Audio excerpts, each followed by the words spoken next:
Namaste and welcome. So we have the final part in this series. Of course, there's always a possibility we may do a Q&A, but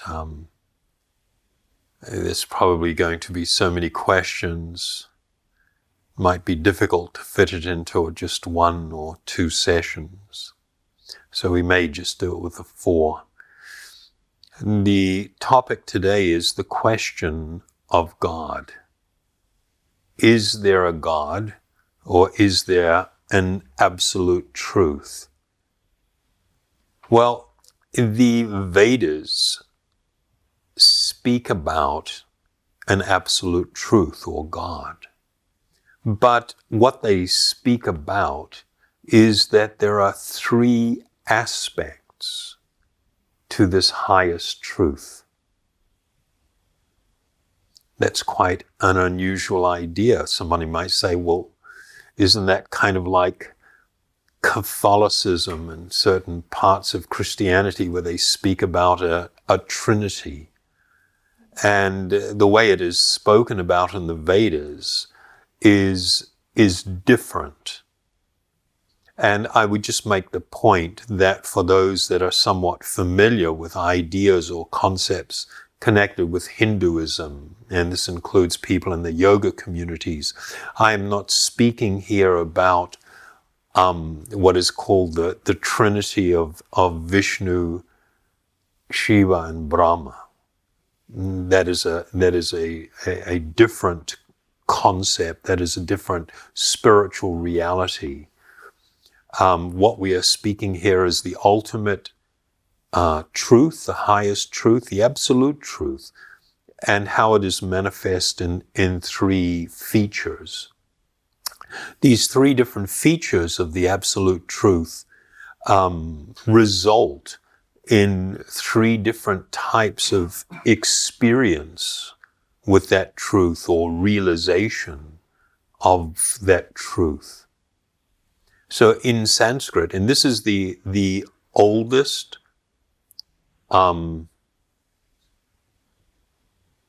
way in which the absolute truth is presented in the Vedas. And I'll speak about what that means in a moment or in a short while. So these 3 aspects of the highest truth have names. One is called Brahman, the next is called Paramatma, and the third is called Bhagavan. So in the Bhāgavata Purāṇa, as well as in other Vedic texts, it speaks directly about this. Brahmete Paramatme Bhagavan iti sabdyate,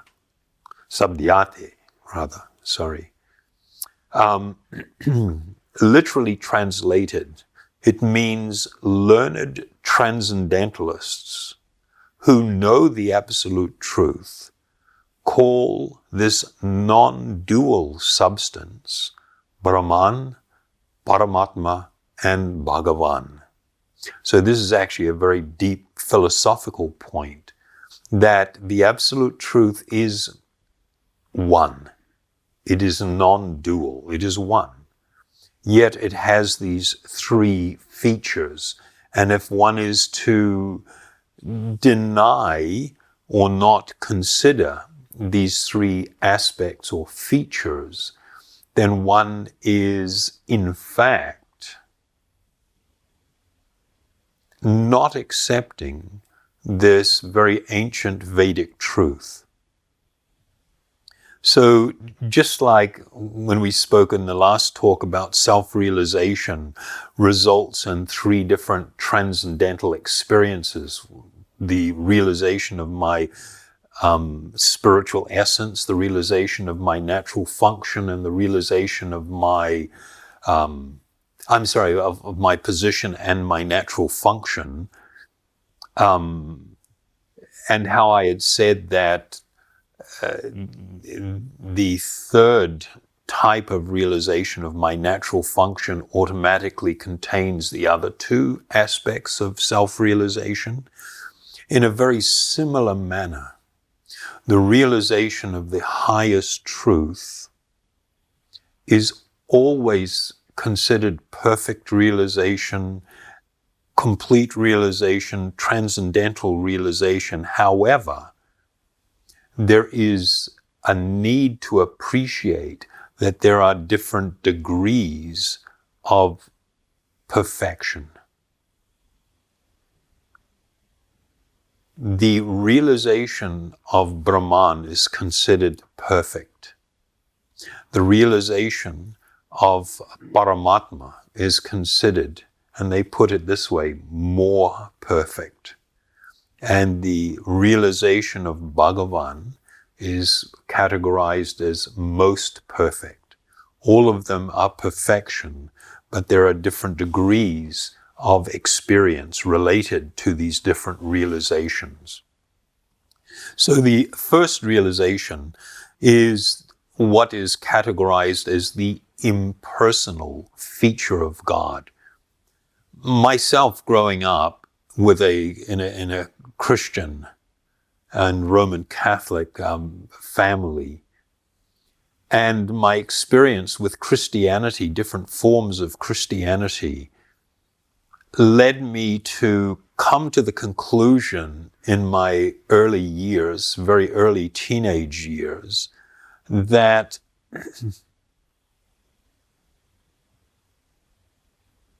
there must be something wrong, because I felt and experienced that the way in which God or the highest truth was portrayed, it had to be somewhat of an invention or a distortion. This idea that God is an old guy who is sitting around judging his children, and if they do something to, I was going to say piss him off, and I shouldn't probably say that, but I've said it anyway, that he is now going to eternally condemn you, not just punish you once and it's all over, like even severely, but for all eternity, you will be tormented and made to suffer with unrelenting suffering. That did not sit well with me as a child, even, because I'm thinking, I wouldn't do that to someone. And I can't believe that God has God would have a higher sense of justice and fairness and love than I would. And I wouldn't do that to someone. So for whatever reason, and we're not going to get into the reasons, there are many conceptions that people have of God that are actually not really accurate, not well understood or misunderstood. And so when I became introduced to this impersonal feature of God through studying yoga, the mystic yoga system at a young age, it was like, oh, what a relief. This idea that this vast spiritual energy of just love and goodness and everything, it seemed to be bigger than my concept of a person, and therefore it must be more godly or must be more spiritual. This impersonal feature of God does exist, and it is experienced by Brahman realized yogis, or those that have this experience of being able to leave the body through the Kundalini experience and to merge into this ocean of light. It is such an overwhelmingly, utterly liberating and beautiful experience that people sometimes end up, not sometimes, actually quite often, drawing erroneous conclusions. Now, what happens is when the living being merges into this ocean of effulgence, the experience is not one of individuality. You lose your awareness of being an individual. And in fact, if one in the early stages of such an experience begins to suddenly become aware of individual experience, it immediately pulls them out of that spiritual experience. So this is an experience of oneness with a greater spiritual energy. It is the understanding, as they state in the Vedas, Aham Brahmasmi, I am Brahman. This is my spiritual essence. I am Brahman. I am spiritual.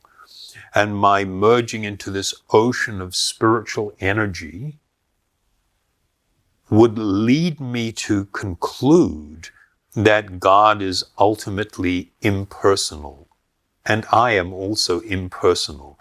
And it's like taking a drop of water and merging it back into an ocean of water, where you lose this individual characteristic or this individual existence. But in spite of this being an incredibly wonderful experience and realization, and a fully transcendental one, it is not a full revelation of the truth of my own existence, who I am, nor of an experience of God or some absolute truth. So in the yogic process, there was a very intense focus on the second aspect of God realization, known as Paramatma. This word Atma, it means the self. It describes who I am as a spiritual being, Atma. And the word Param means supreme. So Paramatma means the supreme Atma. In the Vedas, it speaks to the reality. Nitya Nityanam Chaitanya Chaitanyanam. This first two lines of a mantra are used and found in two of the different Upanishads.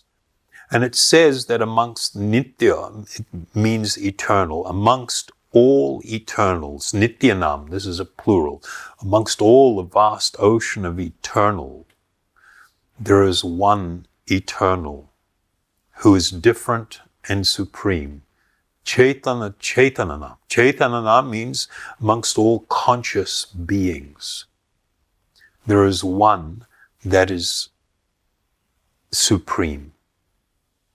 This is spoken of also by Patanjali, that in the Yoga Sutra, Patanjali speaks of this Ishvara, which means the supreme controller, as being a Purusha Vishesha.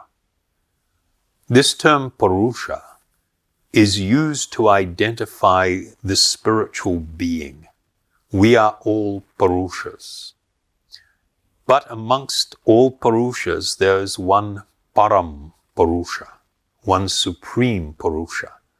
And Patanjali identifies him by the name Ishvara, which means supreme controller, and describes him as being as a Vishesha Purusha. He is a special Purusha, and goes on to speak of his qualities. This is known as Paramatma. This is what is called the localized feature of God as a person. It is a form of the Lord that resides within the heart of all living beings. So in both the Mundaka and the Svetasvatara Upanisad, there is this verse, although there are two birds residing in the same tree, this tree is reference to the body. There are two birds residing in the same tree. One of these birds is busily eating the fruit of the tree and the other one is observing. And so it describes the eating bird is fully engrossed with anxiety and moroseness as the enjoyer of the fruits of this tree. But if in some way or other he turns his face to his friend, who is the Lord, and knows his glories, at once the suffering bird becomes free from all anxieties. So it gives us actually a really beautiful description of within this body, which is likened to a tree, there are two birds residing. One is busily engaged in the activities connected with this tree, trying to experience the different fruits. And the other one, who is the eternal friend of the first bird, is simply waiting for that bird to turn and recognize its eternal friend. In the Bhagavad Gita, we have a beautiful verse that describes that the Supreme Lord is situated in everyone's heart, O Arjuna, and is directing the wanderings of all living entities who are seated as on a machine made of the material energy. So again, we have this description where the body is like a machine made of material energy. There is a driver within, that is the living being. And within the heart of hearts sits another personality, the Supreme Lord, as Paramatma. The objective of all the sincere yoga practitioners in ancient times was to come to realize this feature. This was the focus. I think many people are familiar with the great yogi of modern times that is so well known. His name is Acharya. Acharya was from South India, and he is considered the father of yoga as it is known in the Western world. Although many people don't know very much about him, he was a great proponent of the Ashtanga yoga process and system. But many people are unaware of what was his personal practices and how he viewed things. A lot of people have only taken, for instance, to the way he taught asana, the physical aspect of yoga, these physical postures, and unaware of how he lived as a yogi and what was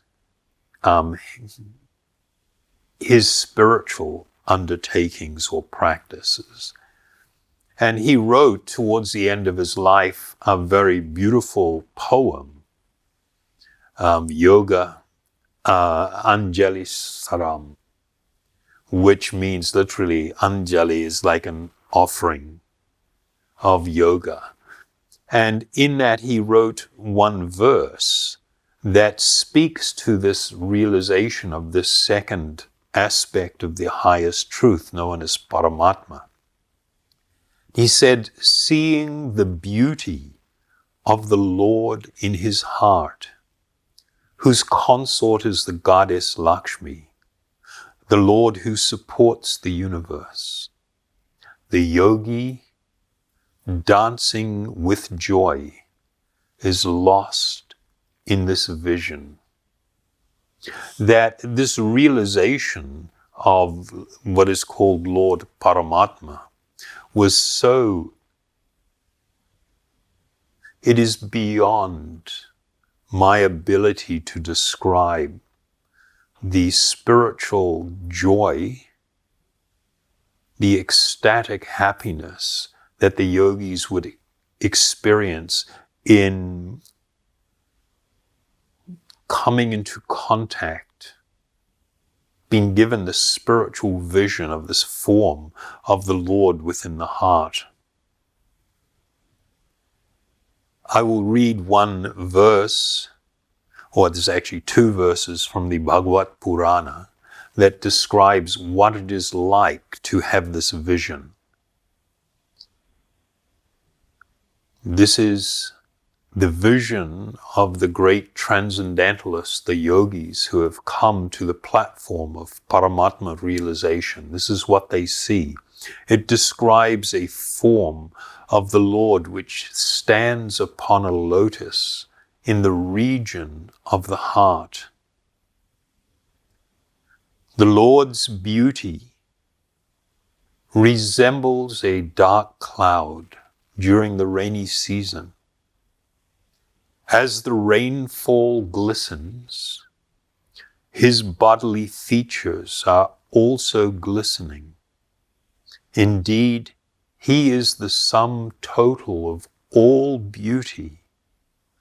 The Lord has 4 arms and an exquisitely beautiful face, with eyes like lotus petals, a beautiful, highly raised nose, a mind-attracting smile, a beautiful forehead, and equally beautiful and fully decorated ears. For someone that is not exposed to Vedic thought and spirituality, this immediately becomes quite startling, because often people in the Western world being exposed to what I will call a limited understanding of God, they may come to the conclusion that God couldn't possibly be a person.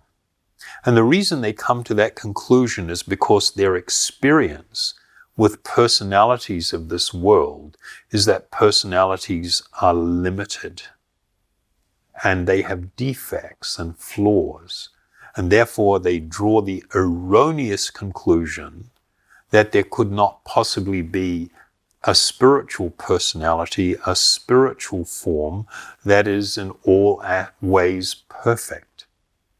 But that is a reality that is spoken of in the Vedas, and the experience of Paramatma realization of the yogis speak about this. And they speak about having had this vision, one wants nothing else. It induces such an amazing experience of spiritual ecstasy that the yogi wants nothing else of this world. Nothing here attracts them. And this is not a fanciful creation. It is not a product of the mind. It is the result of a true spiritual vision or revelation, this feature. The third feature of the Absolute Truth is also personal in nature. This feature is known as Bhagavan. But unlike the feature of God known as Paramatma, who exists or manifests rather within the material creation and sits within the heart of all living beings, the feature of Bhagavan, this feature of the Absolute Truth, resides within a spiritual world or a spiritual dimension. Just as we are living here within a material world or a material dimension, there is also another spiritual dimension. The material dimension is a perverted reflection of another perfect spiritual reality.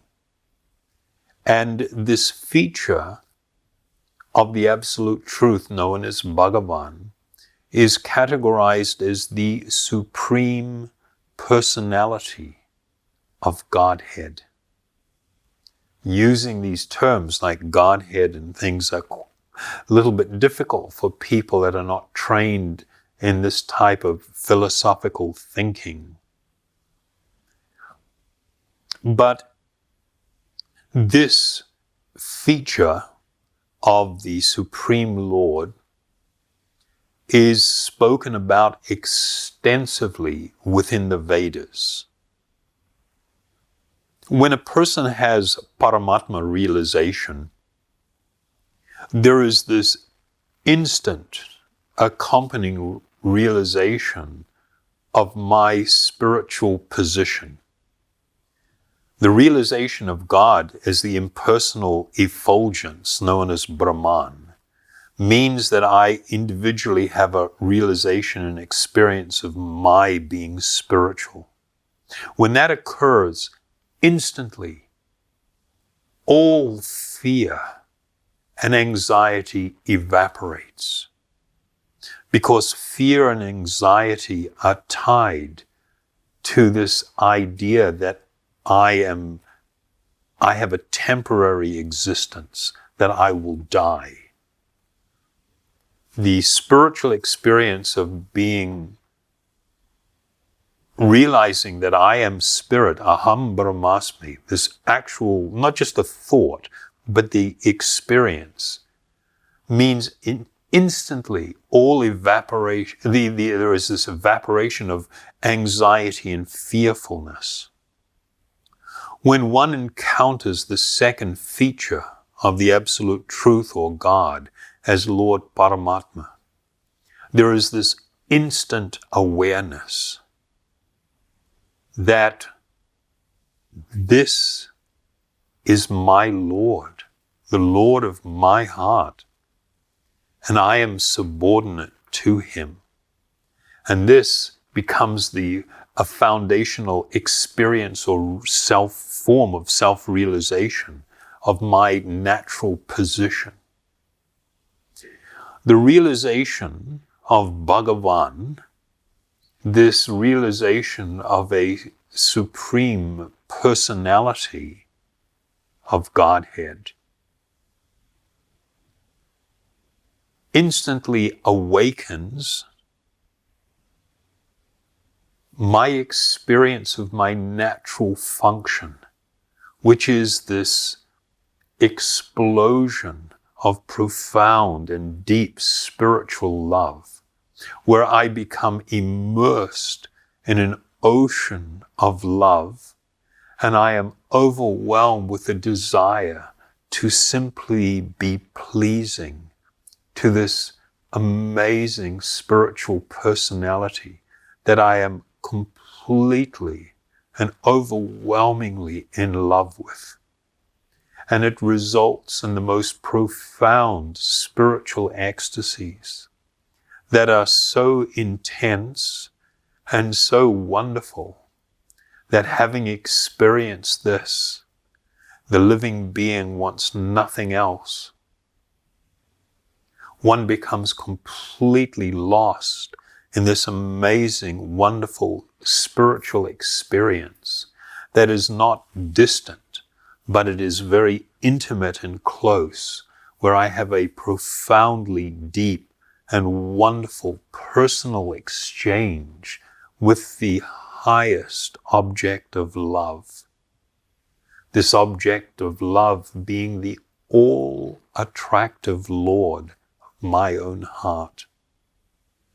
So these are the three ways in which a transcendentalist realizes the highest truth or God.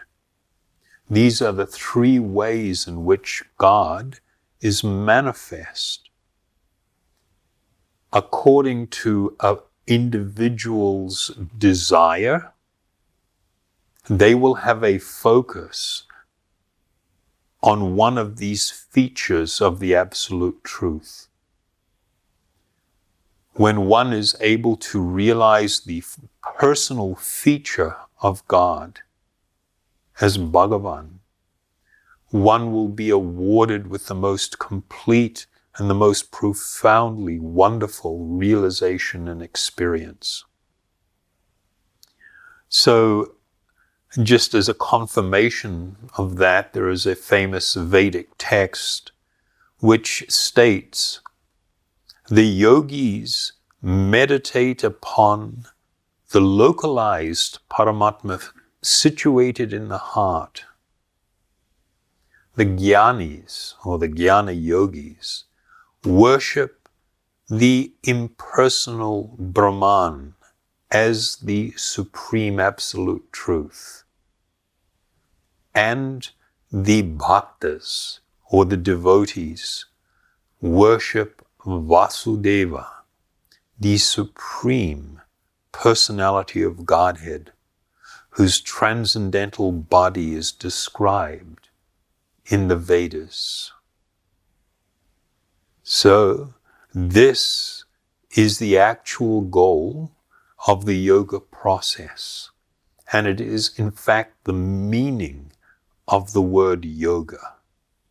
Yoga indicates or speaks to a union between the individual being, the Atma, and the Supreme. And that union may be in the experience of merging into a spiritual effulgence. It may be in relation to the witnessing, the seeing and embracing within my heart this feature of the Lord known as Paramatma, which is personal and manifest within the hearts of all beings within the material world. Or it may be more completely experienced when one is able to come to know, experience, and feel this complete awakening of spiritual love with the feature known as Bhagavan. In closing, I would just like to make mention that in the Vedas it speaks about this spiritual love, which is known as prema, resides eternally within the heart of hearts of all living beings. It is part of your natural function. And through the activities associated with this path of devotion known as bhakti, and particularly with this process of kirtan meditation, these collectively and together chanting these transcendental sounds, it automatically awakens this natural love that resides within all of our hearts and leads us to this realization and experience of this personal feature of God. So with that, I would like to thank you all very, very much for joining us. And since I have spoken about this personal feature of God, who is often addressed in the Vedas as Krishna, which means the all-attractive. That's the literal meaning of Krishna, the all-attractive.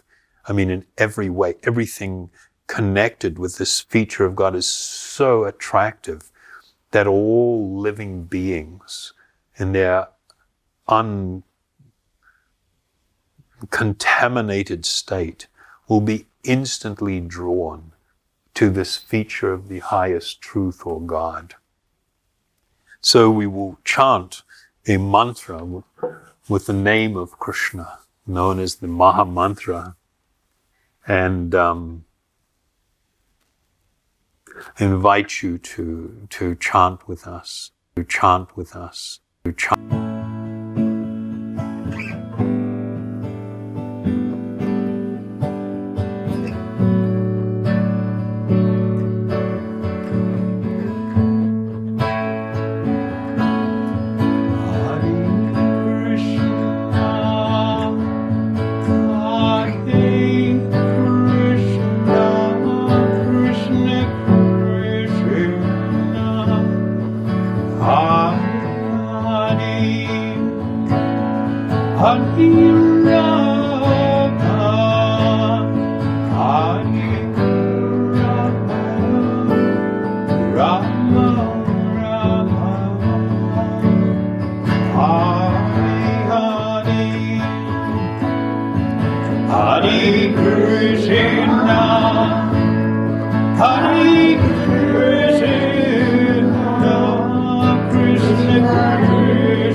Krishna